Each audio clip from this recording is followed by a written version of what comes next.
Hello everyone. और आज के इस वीडियो में हम देखेंगे कि गोल्ड का इस वीक जो आने वाला वीक है वो किस तरीके के मूव्स शो कर सकता है और मेरा वीकली बायस क्या होगा और मैं अपने ट्रेड्स को कैसे प्लान करूंगा। वैसे तो मैं रोज अपना बायस शेयर करता हूँ 9 से 10 बजे के आसपास, लेकिन एक वीकली प्लान भी बनाना बहुत जरूरी होता है। क्योंकि एक हम बड़ा टाइम फ्रेम के हिसाब से ही पहले से अगर माइंड में चीजें मेकअप करके चलें तो हमारे लिए बहुत आसान आसान होता है रोज बायस बनाना। क्योंकि कभी कभी प्राइस जब मूव कर रही होती है तो हम जल्दबाजी में आके कुछ गलत डिसीजन भी ले लेते हैं। इसीलिए हमें जब मार्केट बंद हो चुकी है या फिर मार्केट जब थमी हुई है तो हमें आराम से सोचकर एक बायस बनाना चाहिए। तो मेरा वीकली बायस देखते हैं। जैसे कि मंथ की स्टार्टिंग हुई थी और थोड़ा सा पुल बैक इस मंथ ने लिया था, लेकिन इतना चलता है। लेकिन एक चीज देखने की बात है कि यहाँ पे एक बार सेलिंग भी आई थी डेली में, आपने देखा होगा। और यहाँ पे एक थोड़ी सी विक मतलब कि थोड़े सेलर्स तो आए हैं, जैसे कि आप ये कैंडल देख सकते हैं, ये कैंडल देख सकते हैं। ये सारी कैंडल्स आप देख सकते हैं कि विक्स कितनी छोटी रही है, मतलब कि बायर्स ने तुरंत से ऊपर चढ़ाने की कोशिश की। यहाँ पे थोड़ी विक आई, इसका मतलब कहीं ना कहीं थोड़े से सेलर्स तो आए हैं। मैं ये नहीं कह रहा हूँ ये मंथ बहुत ऊपर क्लोज नहीं कर सकता, लेकिन हाँ ये चीज है कि यहाँ पे थोड़े से सेलर्स तो बढ़े हैं। तो एक ऑब्जर्वेशन तो ये है। बाकी लास्ट मंथ थोड़ा सा एग्रेसिव ही क्लोजिंग दी है, इसका मतलब हम बुलिश ही देखेंगे, बट एक्सट्रीम बुलिश शायद ना देखने को मिले। सो अब देखते हैं कि वीकली क्या कहता है। वीकली स्ट्रॉन्ग क्लोजिंग दी है। लगभग 1 2 3 4 5 6 7 7 वीक से ग्रीन में कैंडल क्लोज हुई हैं। तो चांसेस बनते हैं, मतलब प्रोबेबिलिटी कहती है कि थोड़े से चांसेस बढ़ जाएंगे एक रेड कैंडल के, थोड़ा सा रिट्रेसमेंट के लिए। सो अगर हमें इस वीक कुछ भी लगा हैवी की सेलिंग आ रही है या फिर क्या, तो हम सोचेंगे नहीं ज्यादा और एक अच्छे बायस के साथ सेलिंग भी पकड़ सकते हैं। लेकिन मेरा अभी एट दिस पॉइंट मेरा बायस सिर्फ बाइंग का रहेगा, क्योंकि मंथली भी ग्रीन अच्छे में क्लोज किया, वीकली भी कैंडल्स बहुत अच्छी ग्रीन में क्लोज हो रही हैं।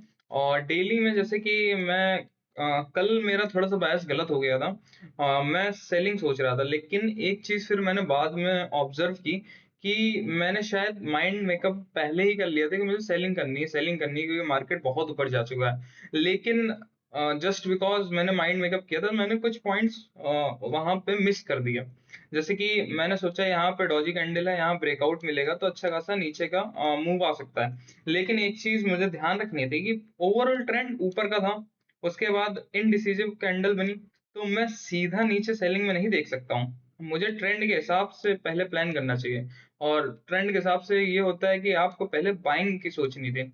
और सेलिंग की मैं कब सोच सकता था, मेरी मेरी जो मिस्टेक थी वो ये थी कि जैसे कि यहाँ पे एक बार सेलिंग आई, फिर एक ग्रीन कैंडल आई, अब इसको जब ब्रेक करता है उसके बाद हम सेलिंग सोच सकते हैं। जब तक एक पुल बैक के बाद सेलिंग नहीं आती तब तक हमें अग्रेसिव नहीं होना है, क्योंकि ट्रेंड ओवरऑल बहुत स्ट्रांग है ऊपर का। मैं मानता हूँ कि बहुत बाइंग आ चुकी है, रिट्रेसमेंट बिल्कुल नहीं है।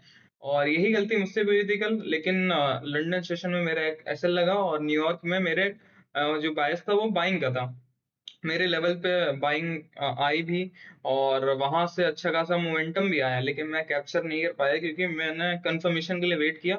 और कंफर्मेशन कैंडल बहुत बड़ी बन गई थी, क्योंकि न्यूज के बाद मेरा बाइंग एक्सपेक्टेड, मुझे बाइंग यहाँ पे थी या इस प्लेस पे बाइंग मैं एक्सपेक्ट किया था। न्यूज के बाद थोड़ी सेलिंग आई भी मेजर, और यहाँ पे मैं बाइंग नहीं कर पाया क्योंकि कैंडल 1 मिनट की जो बनी थी 40 50 या 60 की ऐसे कुछ बन गई थी।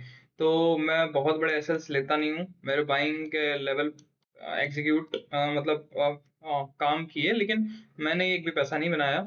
एक सेलिंग में मैंने एक यहाँ पे एसएल किया था लंदन सेशन में, तो मेरा कल का दिन थोड़ा सा ऐसा ही रहा।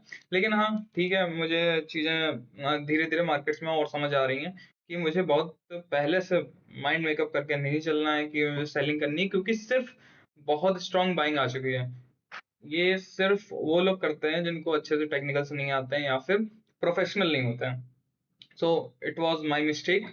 लेकिन हाँ, जो होता है धीरे धीरे हम समझते ही हैं। तो ओवरऑल देखते हैं, ओवरऑल बायस तो बाइंग का है मुझे, मेरे लिए इस वीक। अगर प्राइस इसके ऊपर क्लोज करती है, इस वाली कैंडल के ऊपर 15 मिनट में क्लोजिंग देती है, तो एक बाइंग का लेवल यहीं से स्टार्ट हो जाएगा।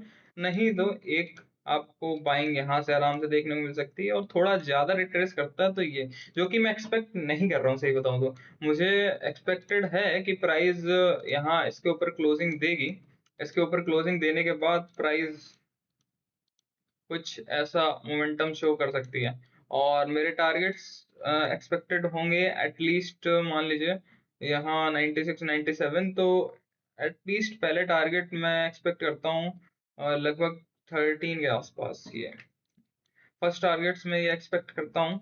और जैसे कि आप यहाँ कहीं भी 20 पिप से ज़्यादा के असल मैं कभी प्लान आउट नहीं करता हूँ, मैक्स टू मैक्स 20 पिप, और मेरे टारगेट्स कुछ ये रहेंगे।